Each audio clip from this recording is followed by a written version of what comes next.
I'm Clara Bennett, 31, and I never thought my greatest betrayal would come from the people who share my last name. For years, we barely spoke, and I thought distance had protected me. But then they showed up at my place with boxes and suitcases, walking in as if I had only been keeping the place warm for them. My sister looked me in the eye and said, "You don't deserve this house. It belongs to us." In that moment, something inside me broke, but something else hardened. I didn't argue. I simply picked up the phone and made a call that changed everything.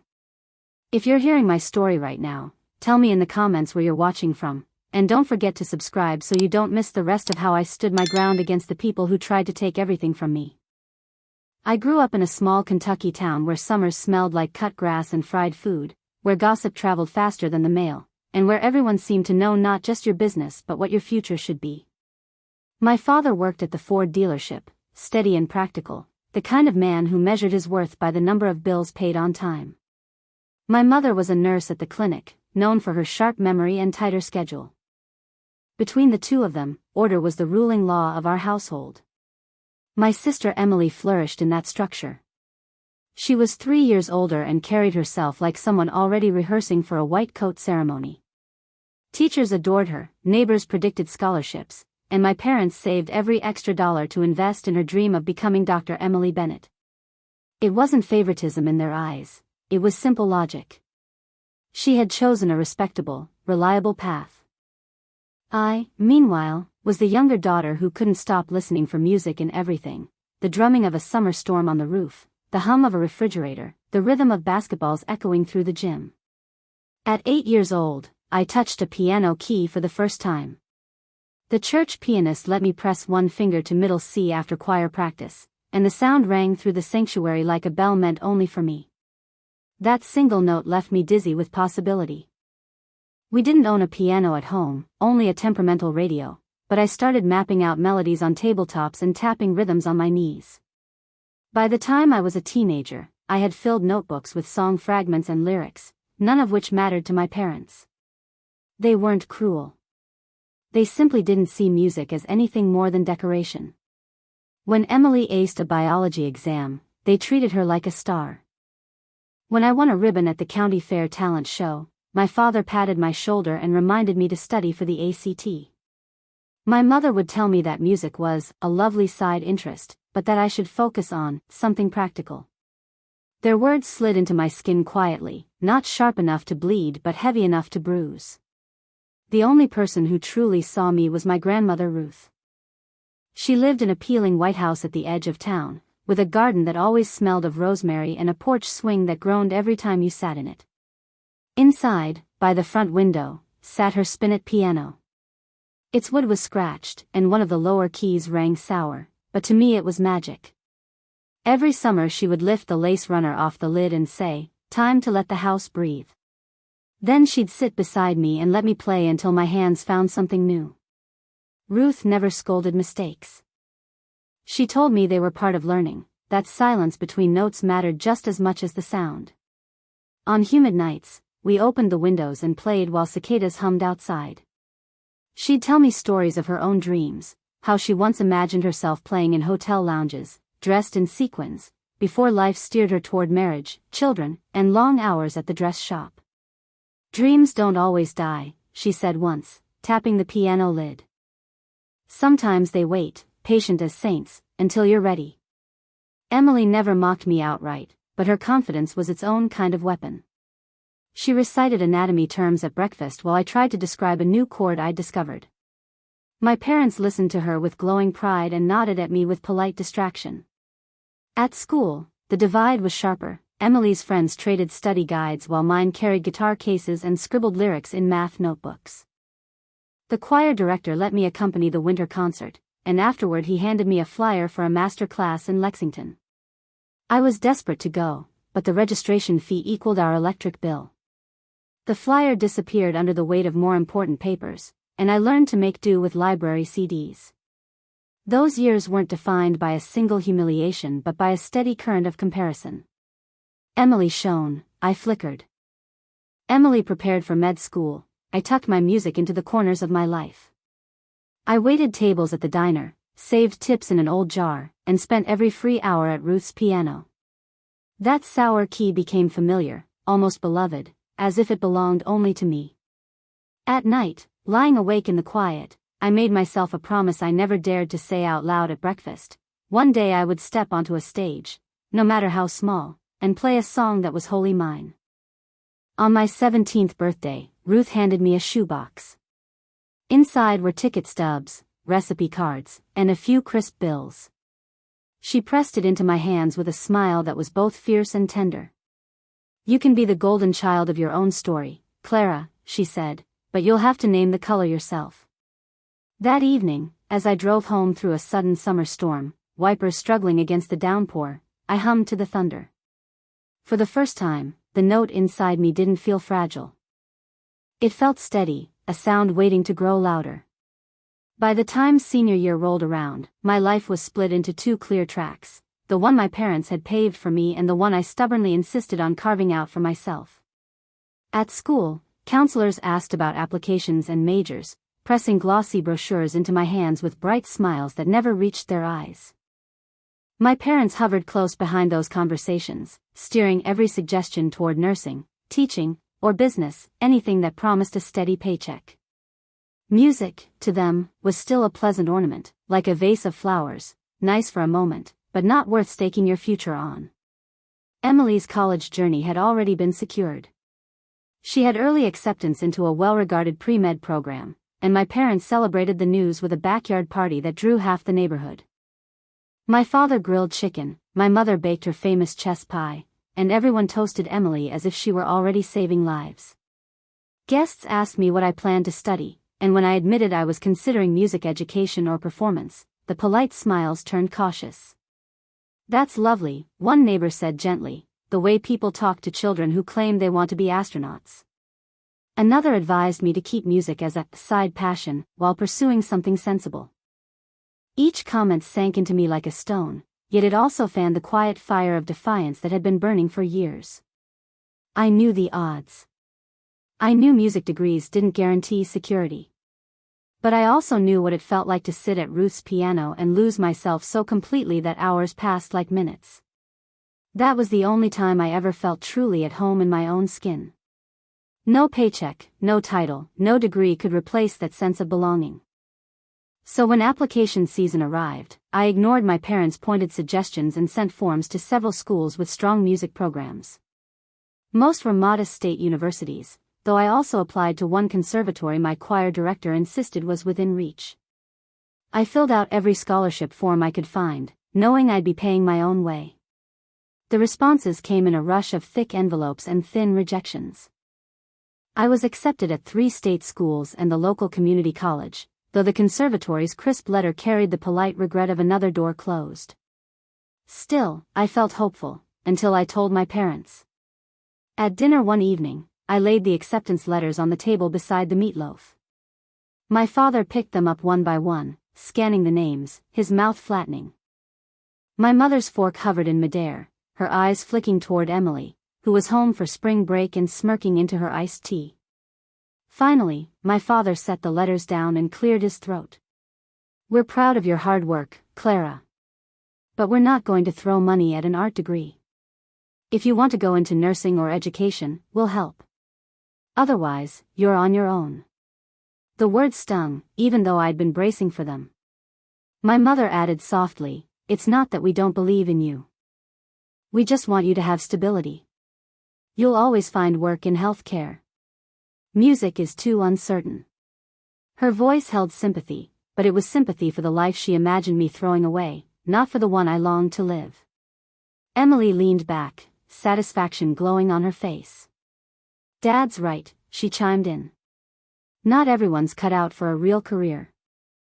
I stared at her, wishing for the 1000th time that she could understand what music meant to me, that it wasn't about glamour or fame but about survival, about being able to breathe fully. But I didn't argue. I simply nodded, gathered the letters, and excused myself from the table. That night, I cried into my pillow, muffling the sound so my family wouldn't hear. By morning, the tears had dried into something sharper, resolve. If they wouldn't support me, then I'd support myself. I applied for a job at the diner where I'd been waitressing on weekends, asking for full-time hours. I picked up shifts at a grocery store too, balancing both jobs with my final semester of classes. The exhaustion was bone deep, but each paycheck represented a little more independence, a little more proof that I could forge my own path. Ruth remained my constant source of encouragement. When I told her about my parents' refusal, she pursed her lips, wiped her hands on her apron, and said, "They can't see the picture yet, but that doesn't mean it isn't worth painting. You do what you must, Clara. And when you play for yourself, not their approval." Her faith in me carried more weight than anyone else's doubts. Graduation came with the usual pomp, gowns rustling, names called, families cheering. Emily's friends spoke about medical schools and internships. Mine joked about surviving another summer in town.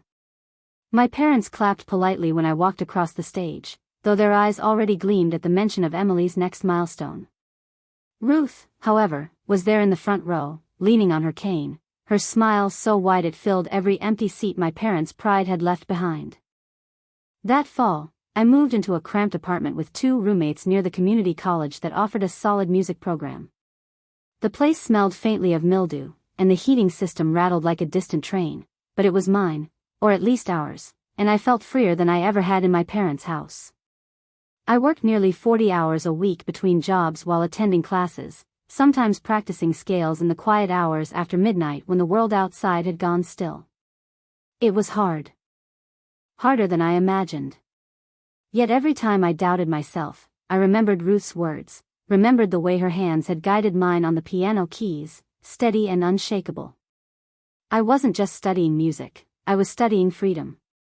And no matter how many shifts I had to work, no matter how many bills piled up on the counter, I promised myself I wouldn't trade that freedom away.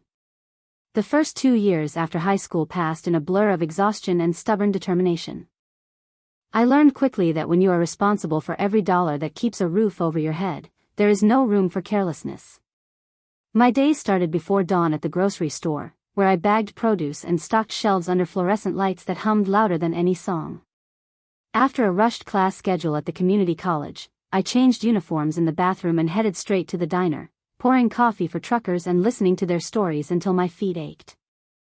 By the time I returned to my apartment, my roommates already asleep, I opened my textbooks and practiced scales on a second-hand keyboard that wheezed like an asthmatic, its notes uneven but serviceable. It was not glamorous. Some days, it hardly even felt sustainable. I lived on instant noodles and thrift store sweaters, juggling bills with the precision of a circus act. Yet beneath the fatigue, there was a small current of pride. I was building something my way. For the first time, I wasn't measured against Emily, whose carefully lit path to medical school gleamed like a highway billboard. My path was dimmer, narrower, filled with potholes, but it was mine, and each step forward was proof I had not been erased by their indifference. Still, the distance from my family was impossible to ignore. Calls home were brief and polite, filled with updates about Emily's internships and accolades. My father's voice carried the usual edge of skepticism whenever he asked if I was still doing that music thing.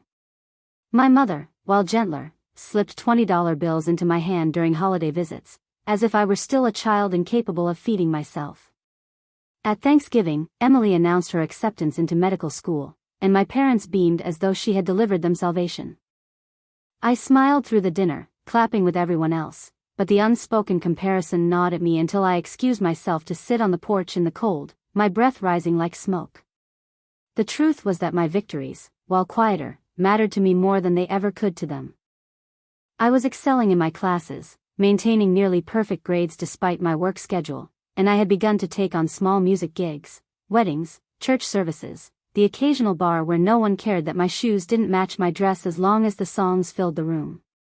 Each time I performed, the doubts receded, replaced by the steady conviction that I belonged to the world of music more than I ever belonged to the world my parents envisioned for me.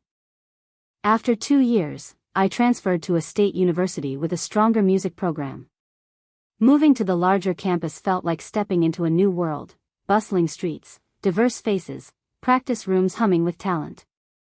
I finally felt surrounded by people who understood what it meant to chase something as intangible as sound.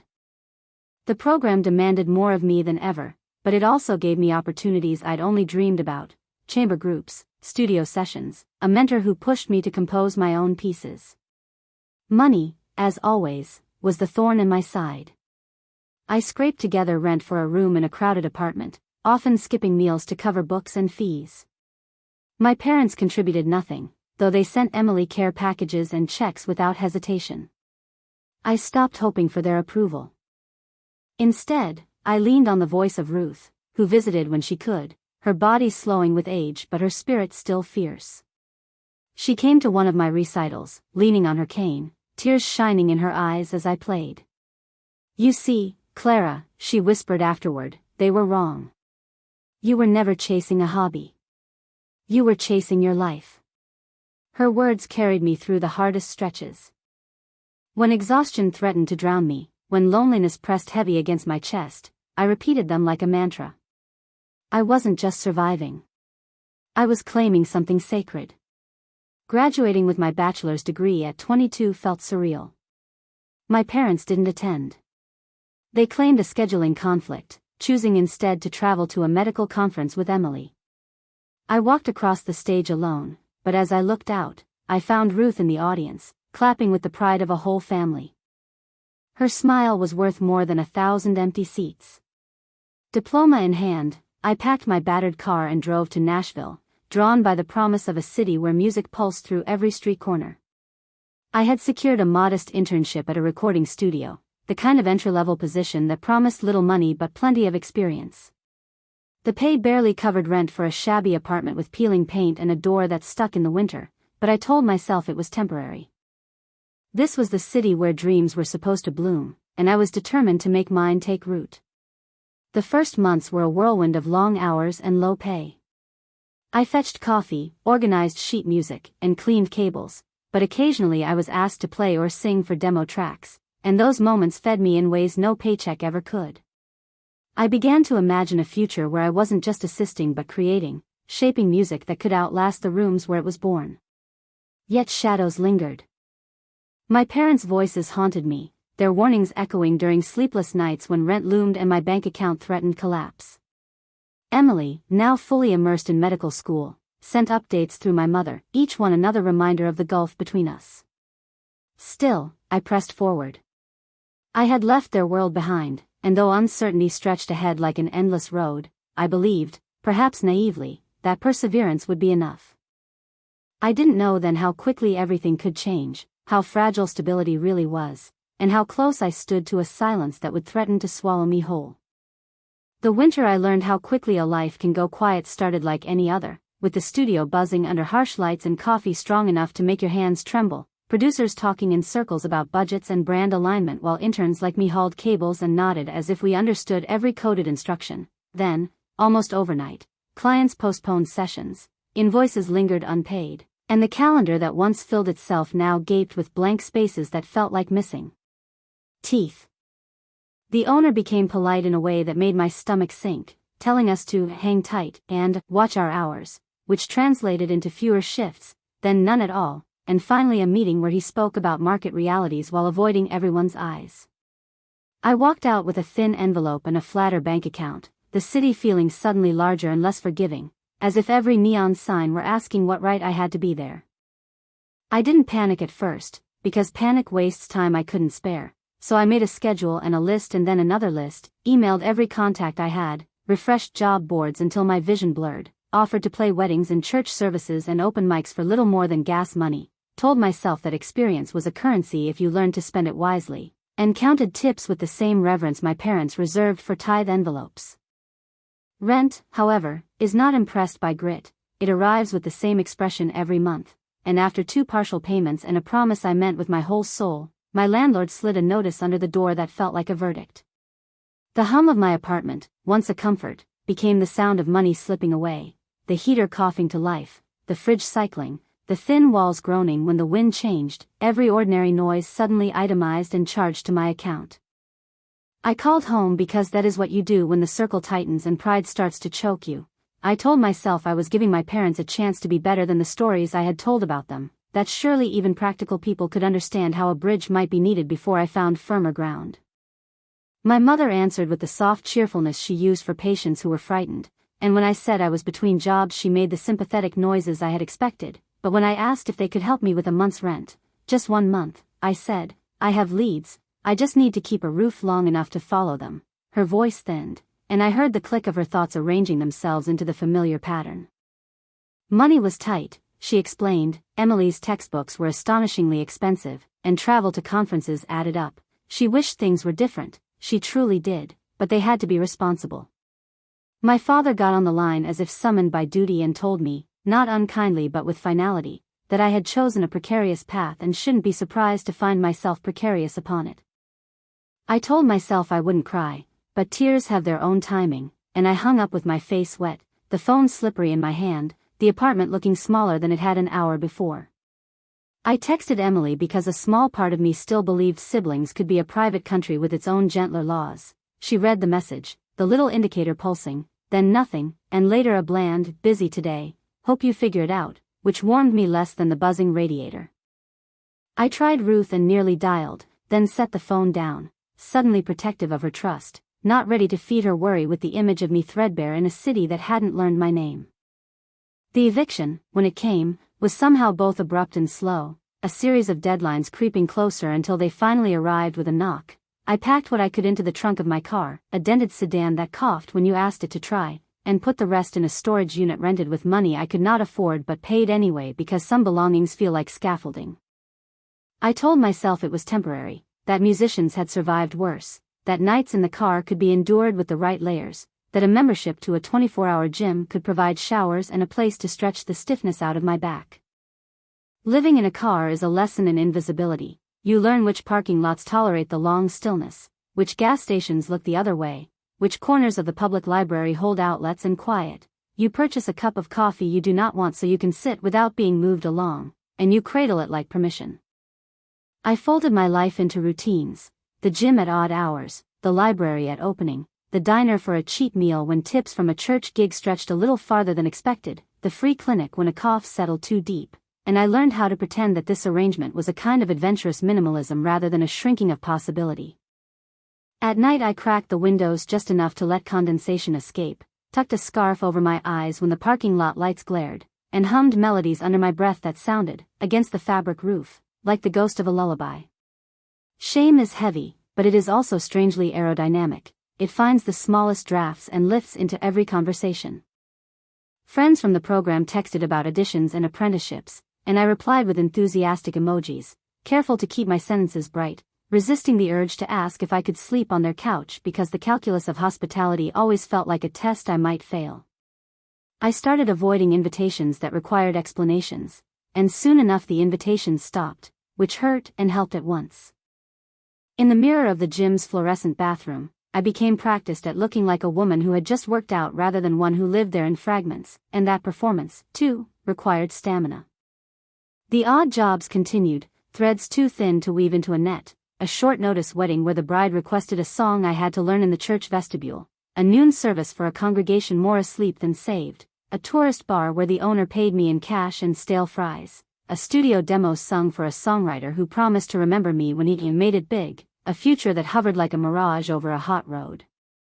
Each gig bought me hours, then days, never quite a week, and when the storage unit payment came due I let it go late, then later, then finally stood in front of the metal door with the number stenciled on it like a house I could not enter, calculating which keepsakes could be mourned and which could not be replaced. I told myself I should call my parents again, that perhaps the second request would land differently, but the idea of re-entering that orbit of reasonable refusal made my throat tighten. So I called no one for a while and poured my confession into a notebook instead, writing long looping sentences that sounded like music in another language. On especially cold nights I drove past lit windows and made up stories about the lives inside, arguments resolved, soup simmering, a piano waiting with its lid open, and then punished myself for the softness of the fantasy, promising to be harder, smarter, tougher, as if temperament alone could alter math. The day I realized I had miscounted my dollars and would need to choose between the car's tank and the week's food, I sat in the driver's seat with the late sun slanting across the dashboard and thought of the first time I had played middle C in the church sanctuary, how that note had filled a space bigger than me, how it had made the room sound honest, and I wondered if a person could live on a single clear tone the way saints were said to live on air.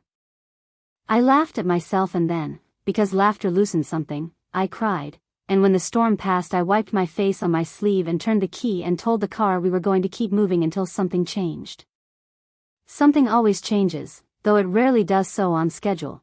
What I didn't know as I curled under my coat that night in the corner of a 24-hour grocery lot, counting breaths like measures, was that the next morning would bring a voice from my past saying my name like a chord struck true, and that the life I had been holding together with dental floss and stubbornness was about to be rewoven by a kindness that didn't ask for proof. Morning light had only begun prying at the edges of the grocery store lot when I slipped into the coffee shop with the choreography I had perfected: order the smallest drink that would buy me a chair, choose a corner near an outlet, open the laptop like a shield, and I had just numbed myself into another round of hopeful emails when a voice said my name the way a question becomes a kindness, and I looked up into Hannah's face, familiar from university ensembles, her knit cap tugged low, her eyes widening with recognition and something steadier than surprise.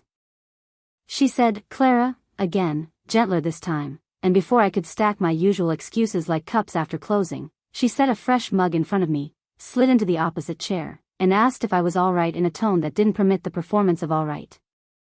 Pride is a delicate disguise and mine slipped. I told her the truth in fragments: the studio work gone, the apartment gone, the car becoming a room with wheels, and braced for the polite retreat people use to protect themselves from stories that ask too much. But Hannah's expression gathered into decision, the way a conductor lifts her hands just before the downbeat, and she said we were leaving now, that I could finish the coffee in her passenger seat, that arguing would waste time I didn't have.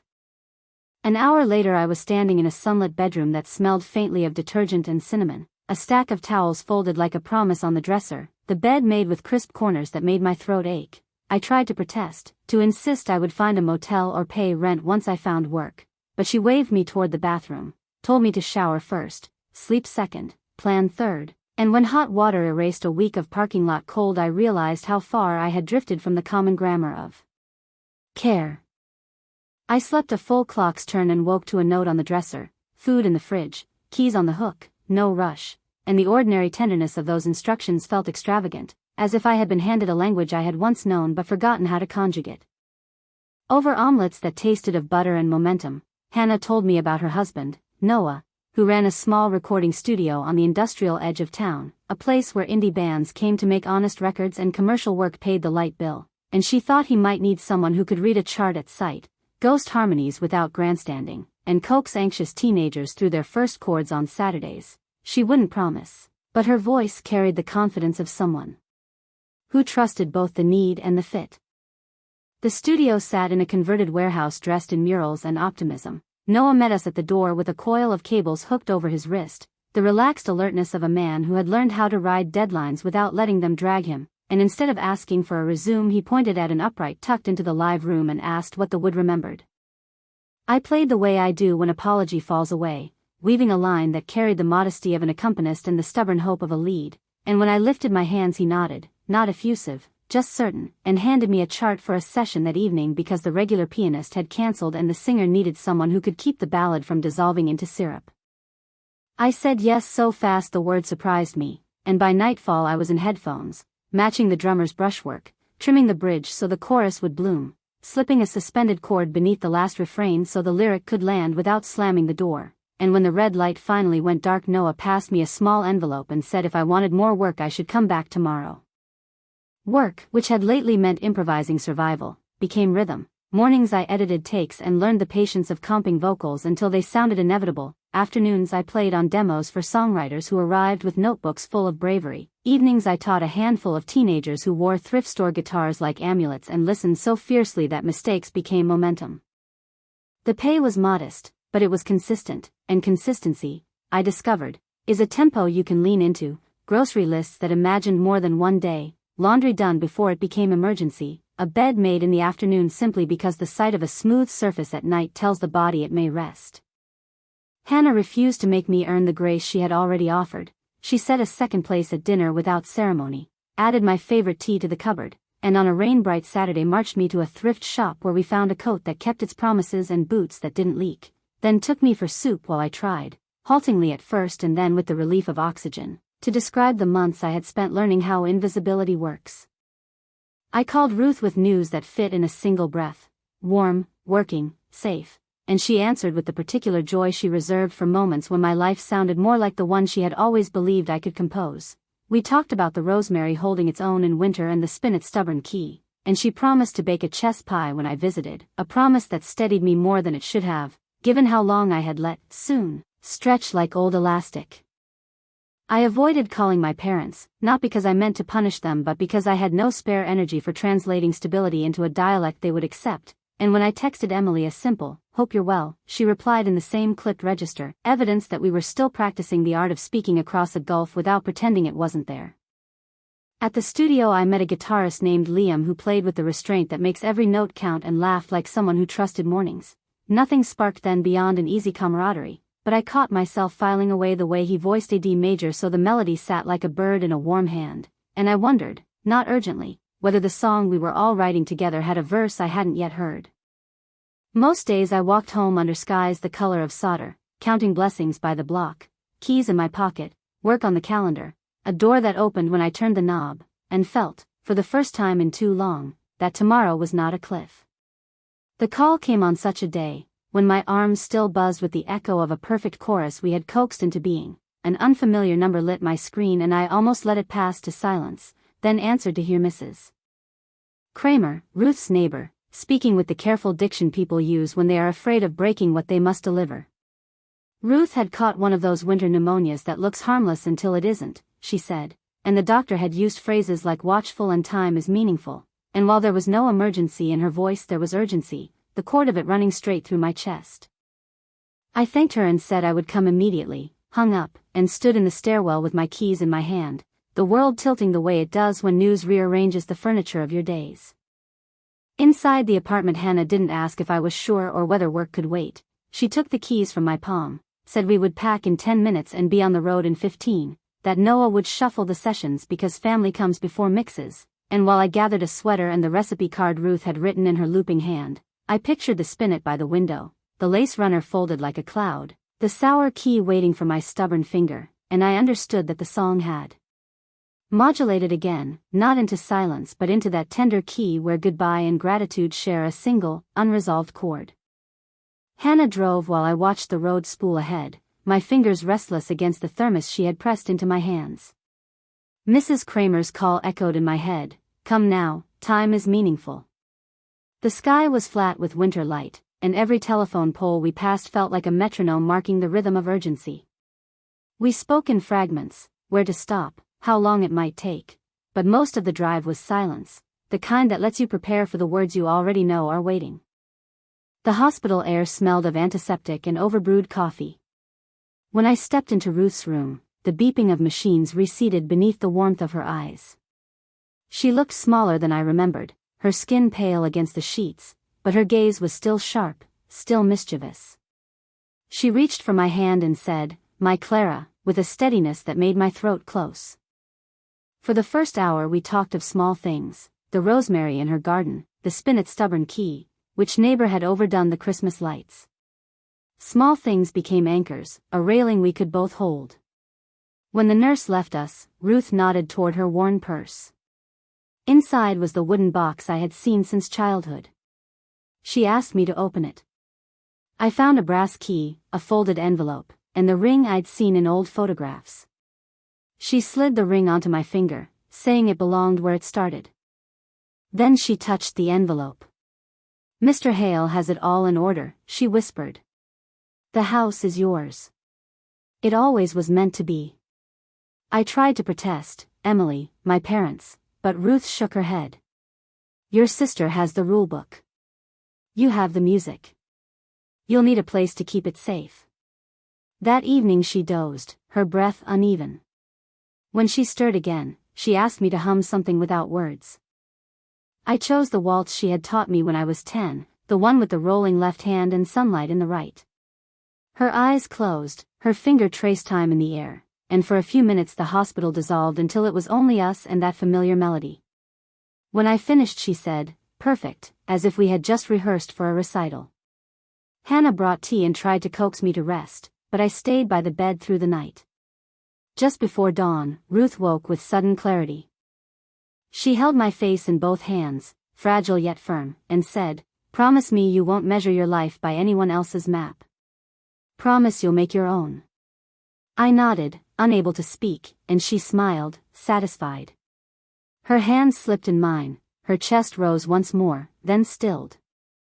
The nurse came quietly, checked the monitors, and touched my shoulder.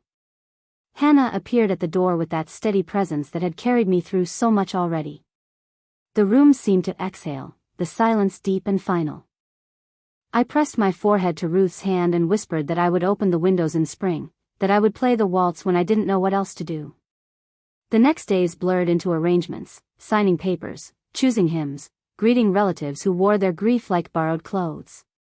My parents arrived looking solemn but distant, my father stiff with unspoken disapproval, my mother teary but brittle.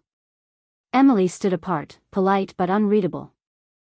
They leaned on me to decide the details, and I carried them out with the precision Ruth would have expected. The service was simple, filled with the hymns she loved. Afterward I drove alone to her house. It looked the same as always, waiting. Inside, the air was still, paused. I set the lace runner aside from the spinet and touched the keys. The sour note rang, stubborn and familiar. I opened both front windows as Ruth had told me to do and felt the rooms breathe. On the piano I laid the brass key, the ring, and the envelope with my name in her handwriting. I didn't open it yet. Instead, I sat on the bench and began to play the waltz again, my hands trembling but sure. The sound rose into the empty house, filling the silence with something that felt like promise. Ruth was gone, but her faith lingered in every note. I knew then the house was more than walls, it was a shelter she had built for me to continue the life she always believed I could make. I stayed in Ruth's cottage first out of duty, then out of something that began to feel like belonging. The house greeted me with quiet patience, its wallpaper faded, its appliances decades behind, but the bones of it were solid, and every creak in the floor sounded less like complaint than recognition. At first, I slept on the couch because the bedroom smelled of lavender sachets and memories, but gradually I carried my suitcase into the space that was now mine and unfolded my clothes into drawers that had held hers. It was not comfort yet, but it was shelter, and after months of living out of my car and a borrowed room, shelter felt like wealth.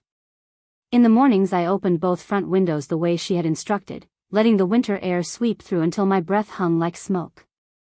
The rooms shivered, then settled. I began to learn the rhythm of the house, which windows stuck, which doors sighed, where the heat pooled unevenly. The spinet stood in its old place by the window, the lace runner folded nearby. Each evening I sat at the bench, touching the keys as if they might vanish if I pressed too hard. The souree was still there, a familiar bruise, and I played it deliberately, as if keeping company with my grandmother's ghost. Money was my next concern. Noah had been kind enough to hold a place for me in his studio, and within a week I was back in the city 3 days a week, working on sessions and teaching lessons. The drive was long, but the work steady, and each envelope of cash went into a ceramic jar on Ruth's kitchen counter. I began to divide my life between two places, the vibrant chaos of the studio and the quiet patience of the cottage.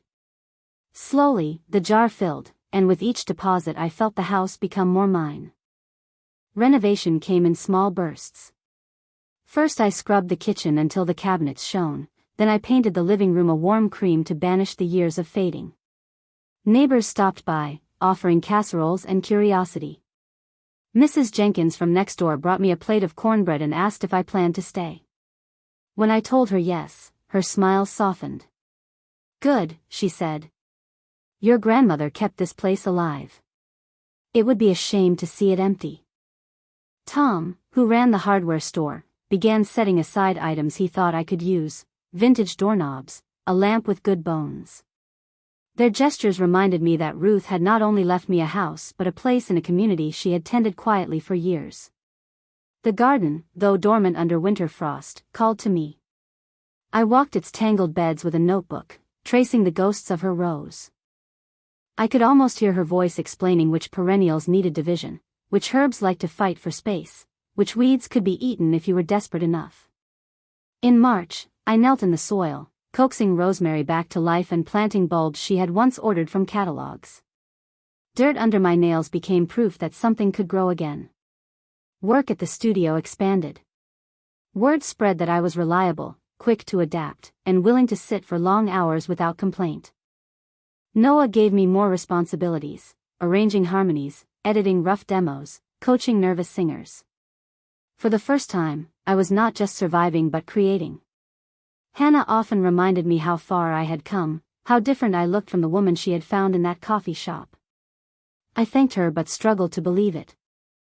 Still, when I returned to the cottage each evening, unlocked the door with Ruth's brass key, and breathed in the smell of wood and lavender, I felt stronger than I had in years.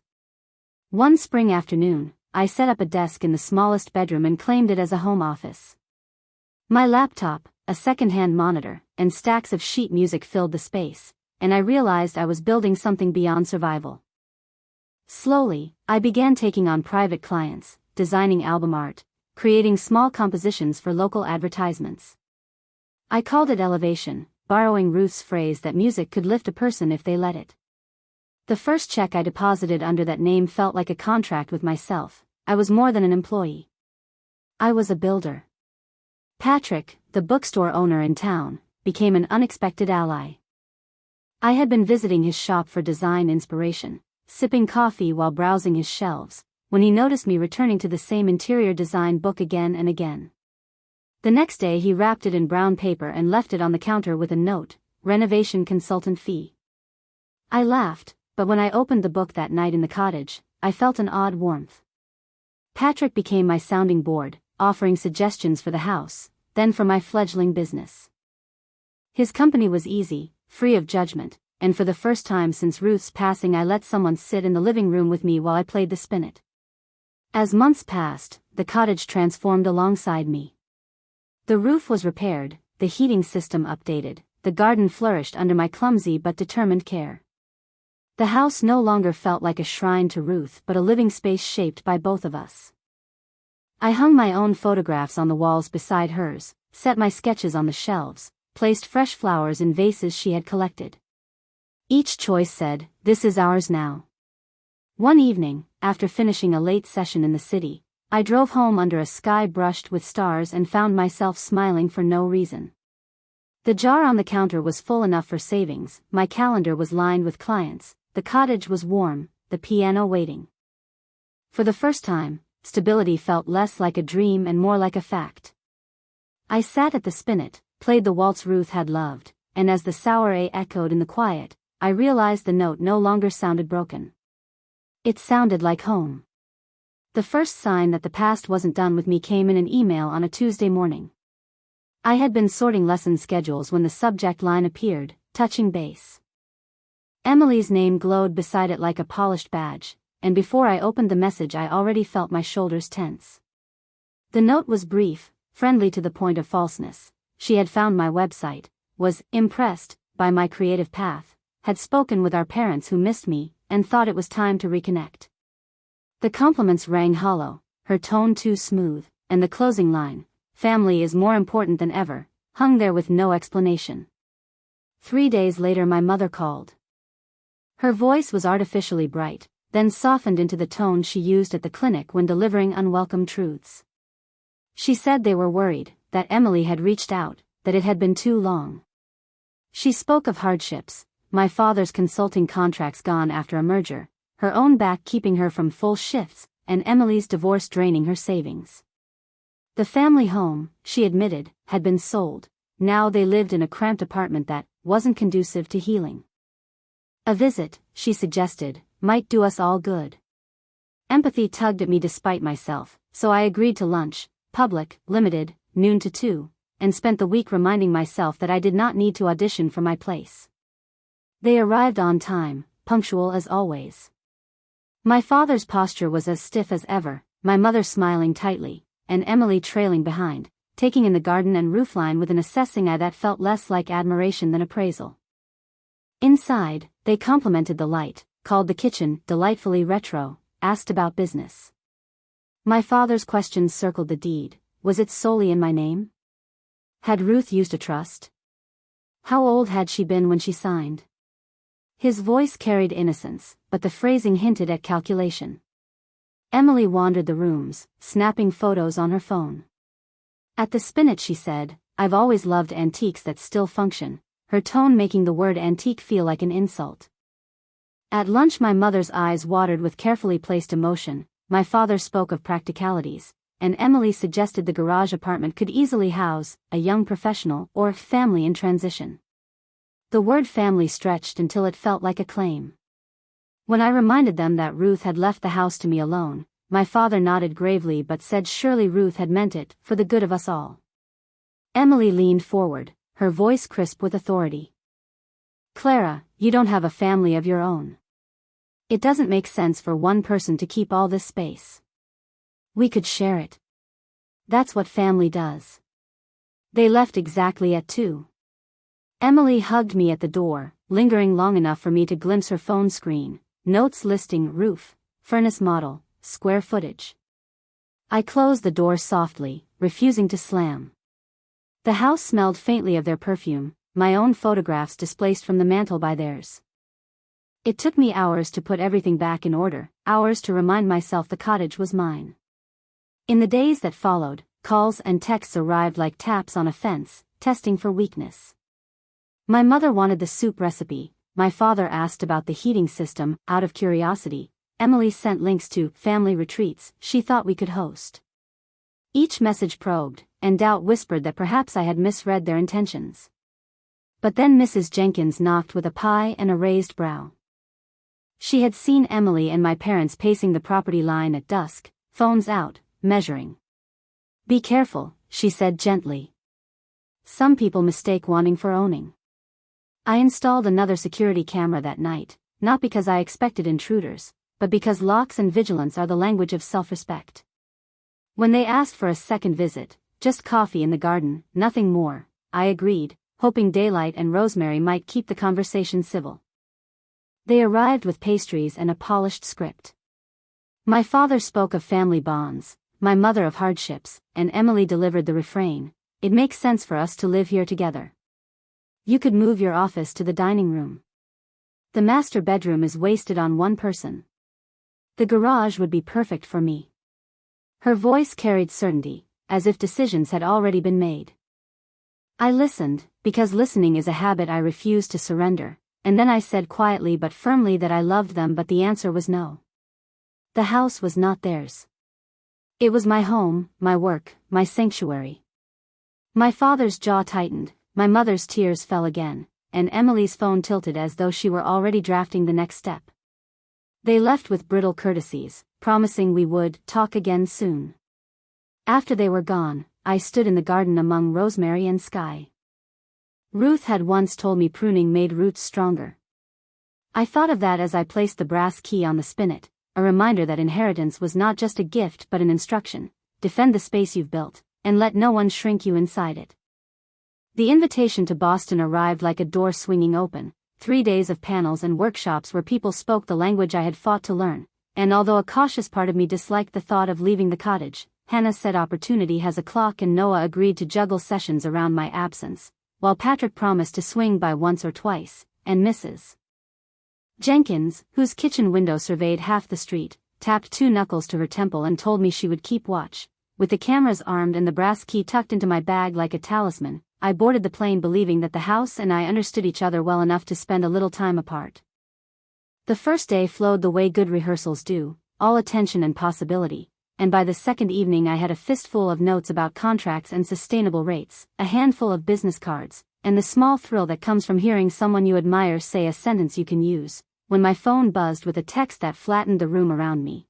"Thought you were away until tomorrow. Lights on at your place. People moving around.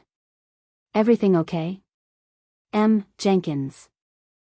I stepped into a hallway that smelled of carpet glue and coffee, opened the camera app with fingers that felt all thumbs, and watched the feed sharpen into a picture I knew too well: my father's car in the driveway, its nose shamelessly close to the porch steps, my mother and Emily hauling boxes through the back door, my father bent at the lock with something that caught the light, the latch giving with a small shrug as if tired of arguing, and then the 3 of them flowed into the house as if it had been expecting them.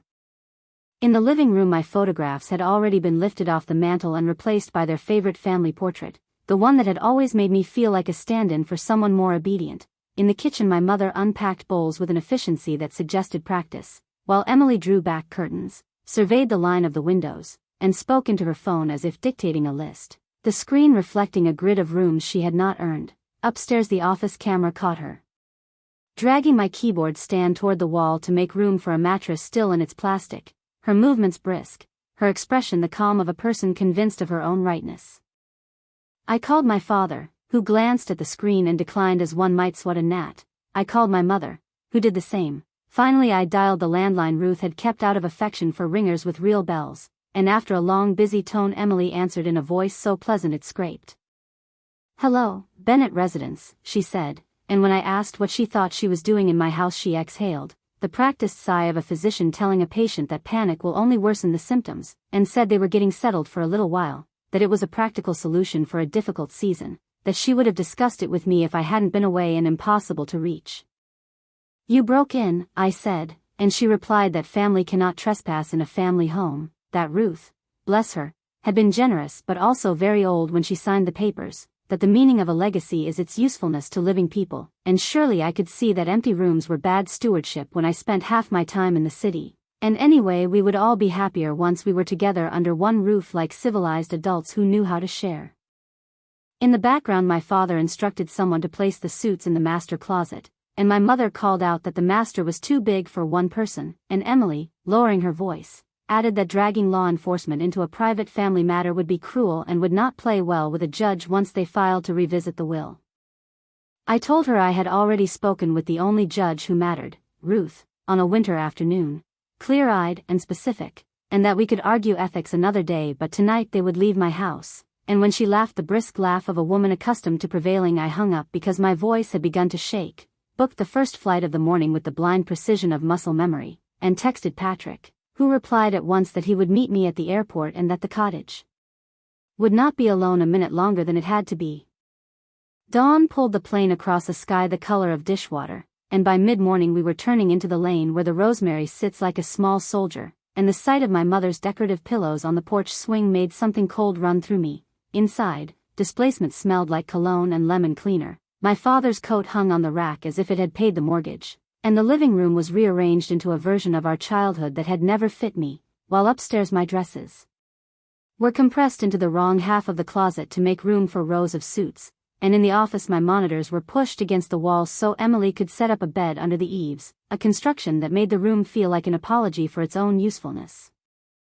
I called them into the living room and stood with Patrick just behind my shoulder, his silence a brace. I said they had 10 minutes to begin packing because they were leaving today, and my father adopted the tone he used when explaining interest rates to people he thought foolish, telling me that this arrangement was rational, that I had more space than I could possibly justify, that their need was immediate and my objections sentimental, and my mother added that I had no husband, no children, no one to fill the rooms with proper life, that the cottage would thank them for bringing it back into circulation, and Emily concluded by suggesting that if I insisted on being difficult she would be forced to proceed with counsel, who believed Ruth's competency could be questioned on the basis of her age alone and the overfamiliar influence I had exercised near the end. There are moments when the right note is the simplest one. I took out my phone, pressed 3 numbers, and told the dispatcher that strangers were in my home and refusing to leave. My father stepped forward in a way he must have thought persuasive, but Patrick moved between us with quiet authority, and the 15 minutes before the patrol car rolled into the drive felt very much like the last bars of a piece you know by heart and are relieved to finish. The officers listened without rushing, examined the deed with professional boredom that comforted me more than sympathy would have, nodded at the footage on my phone as if checking items from a list, and then informed my family that they had 30 minutes to gather essentials and that the rest could be scheduled for pickup under supervision, because ownership is not a mood. My mother cried the way people cry when they are shocked that the rules apply to them. My father muttered about betrayal and duty, and Emily, who had been crafting arguments since childhood, dropped her voice to an icy respectability and suggested the officers were misinterpreting the spirit of the law, which is a thing the law does not possess. They filled bags with haste and indignation, carried boxes past the rosemary that did not move, and when the door closed behind them the house felt like a lung finally able to draw a full breath. The older officer advised me to seek a restraining order and to keep the footage somewhere safe. Then he tipped 2 fingers against the brim of his cap and left us in a silence that contained both relief and the buzz of broken edges. Patrick set about restoring the room to its shape while I opened every window, the February air knifing through until the perfumes thinned, and when I laid the brass key on the spinet it sounded against the wood like a small bell, ordinary and incontrovertible, a sound that said we were still here, still ours, still tuned to the pitch Ruth had chosen. That night I slept in the master with the door cracked to the hall the way I had done after childhood fevers, woke to the smell of cold and lemon, and understood that reclamation is a discipline rather than a moment. In the morning I called Mr. Hale and Hannah and Noah, and then I made a list like the ones Ruth loved: locks, letters, windows, work, and next to each item I wrote a single word that felt like a cord held long enough to settle: mine. That was my story, but I know I'm not the only one. Did your family ever make you feel like you weren't good enough? Tell me about it in the comments. I'd love to read your experiences.